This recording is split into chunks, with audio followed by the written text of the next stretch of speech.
Welcome back to another Telltale Books video. I'm Greg, and you probably have noticed I've been doing lots and lots of Stephen King, mainly because of the new book, the new short story collection, You Like It Darker. I've been going through all those stories, and I ran into a wall because one of the stories toward the end of the book is called Rattlesnakes, and it is a sequel to the book Cujo. I'd never read Cujo. So I saw in other reviews where Rattlesnakes does give a lot of Cujo spoilers. At this point, I'm just starting to read Rattlesnakes. I haven't got more than a couple pages into it yet. But before proceeding with that, I wanted to read Cujo because I'd never read it. And a couple years back, I had bought this, which is a pretty nice and lavishly illustrated copy of Cujo published by PS Publishing over in the UK. I previously had bought The Dead Zone by PS Publishing. That was my very first Stephen King book that I read. And right after I bought that, PS Publishing was offering this, and I bought it right away.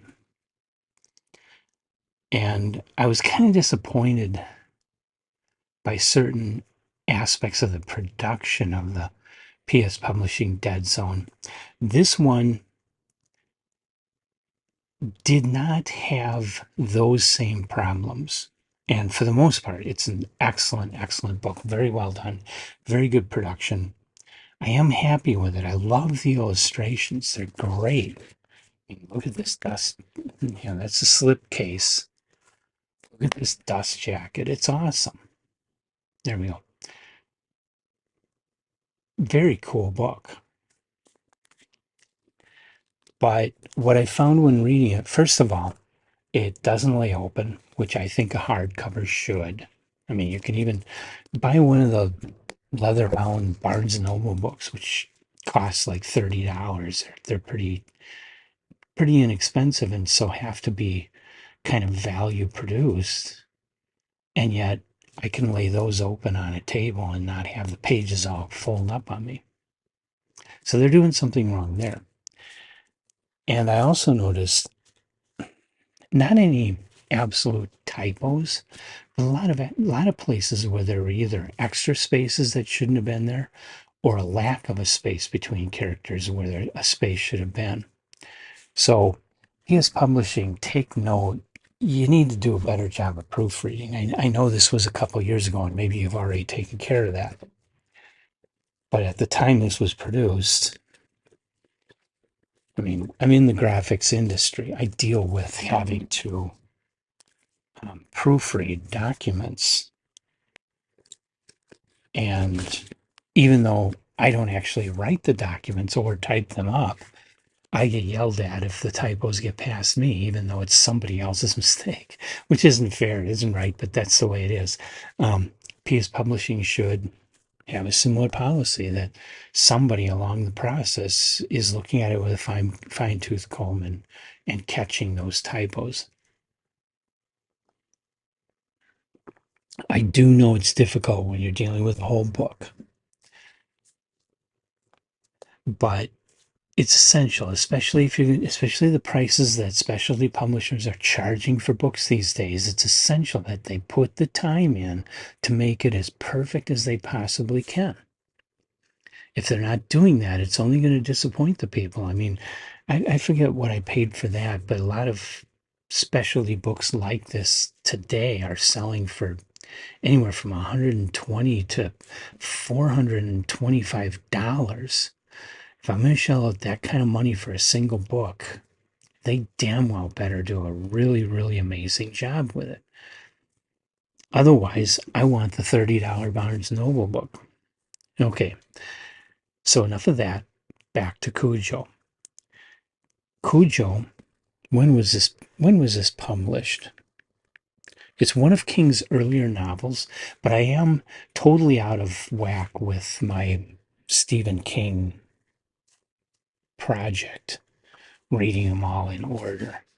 Um, I'm way back at Battle Battleground, which is number 21. That's the next one in order that's coming up. And Cujo is down at number 68. So, and and I've got a number of books in between. I've got Rage, I've got The Stand, I've got The Long Walk, I've got Firestarter. I'm reading Danse Macabre. Those all come before Cujo. But like I say, I wanted to read Cujo so that I could finish off You Like It Darker and read Rattlesnakes, because that's just how I do things. Now, Cujo is a Castle Rock story, which we encountered in the Dead Zone, and there are references to the events of the Dead Zone in Cujo. I don't think you have to have read the Dead Zone in order to read Cujo, but you're going to be scratching your head at all the references, especially toward the beginning of the book, of what happened earlier in the town of Castle Rock. So it's not a bad idea to read the Dead Zone first. So this, I believe, was the second Castle Rock story that Stephen King did. It is a full novel. It was published in August of 1981 by the Viking Press first. And of course, this is not first edition. This is a special edition PS Publishing that was published just a couple of years ago. But I like this better than the Viking Press first edition. It is, it's got a ribbon, bookmark, slipcase. It's aside, all the typos aside, it's a nice book. So, what is Cujo about? Do I even have to say that? Pretty much everybody, because of the movie that was made shortly after this book was published, um, the name Cujo has become synonymous with mad dogs. And yes, Cujo is a rabid dog. Very early on in the book, Cujo runs into a hole chasing a rabbit. The rabbit runs into the hole to hide. The Cujo goes in after him, but kind of gets stuck because he's a really, really big St. Bernard and weighs over 200 pounds. Well, there happens to be bats down in that little cave, and they have rabies, and one of them bites Cujo on the nose. So now Cujo has rabies. Okay, now that's very, very early in the book. All right. So I'm not really spoiling anything. And hey, the whole world knows Cujo is a mad dog anyway.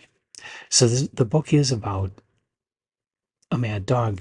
The first third of the book, Cujo progressively gets sicker and weirder, and his behavior becomes more erratic.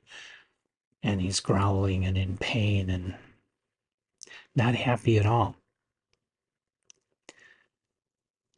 Now, surrounding Cujo are the people who live not too far away and interact.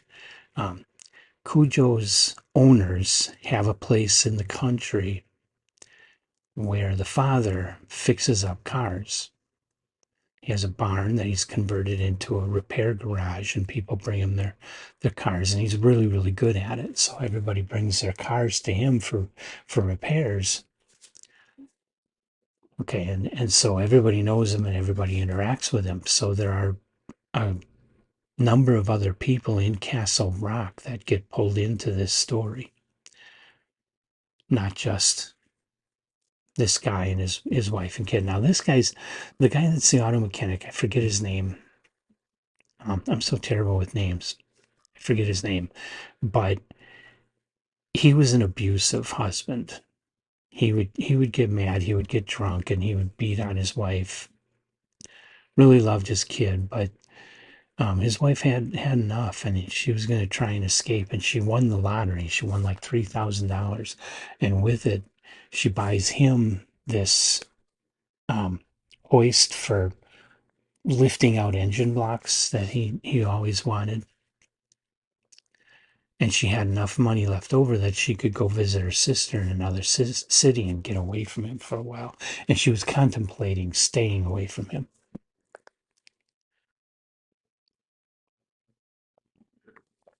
So she and her son are effectively out of the picture. But they do call and talk to him.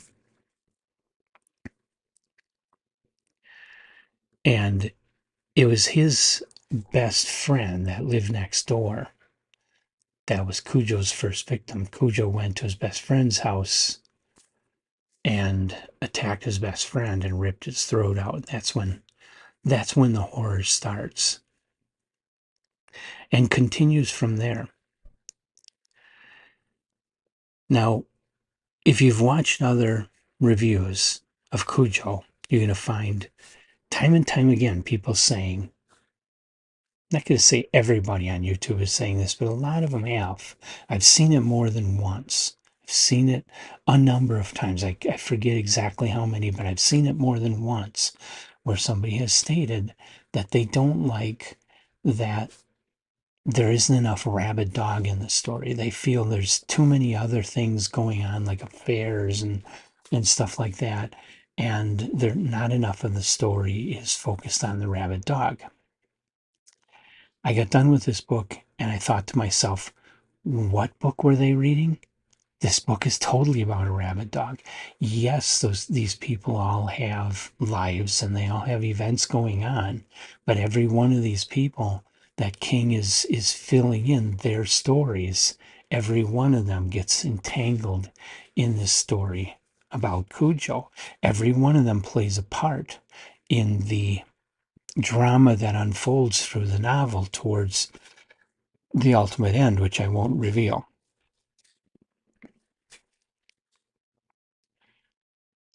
The other thing I hear time and time again in almost every Stephen King review, it doesn't matter what book they're talking about, is people don't like the ending. Um, this ending was perfect for the story that it is.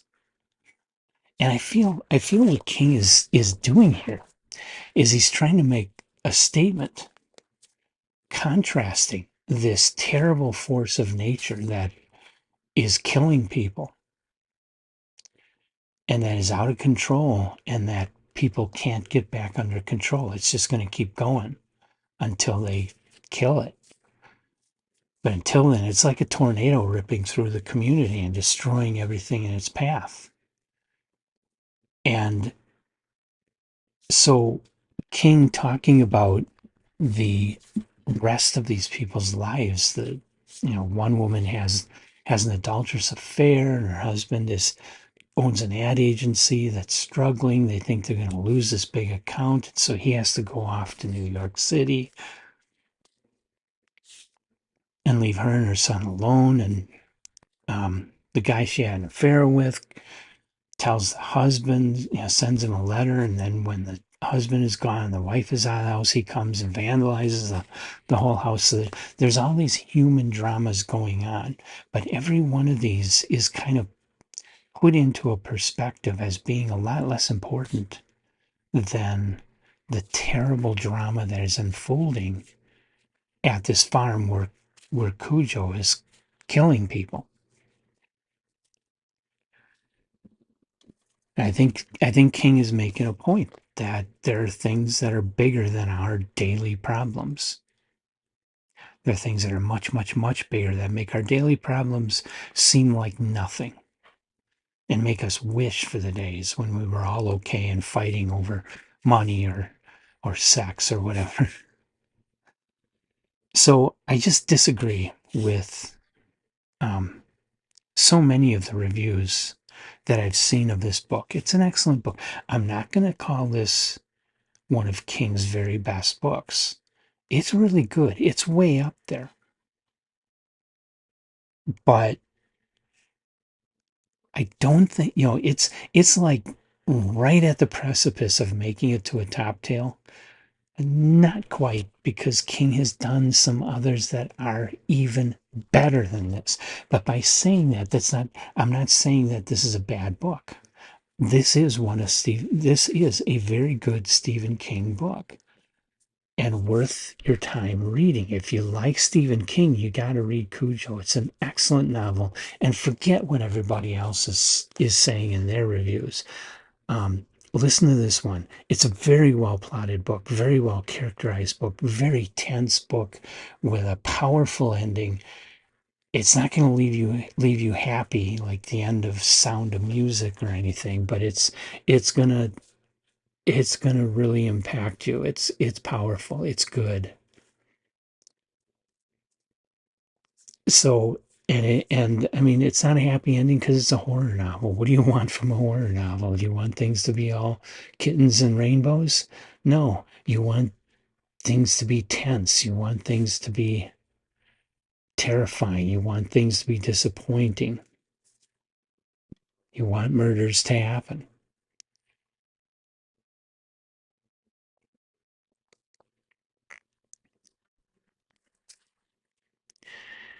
So I very much enjoyed Cujo, and I think anybody that really likes horror, and especially anybody that really likes Stephen King, if you haven't read it yet, go out and find a copy. Um,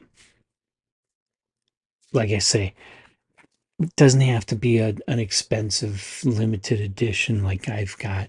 Just get a copy. Find a paperback at your local St. Vincent de Paul and read it, and I think you'll like it.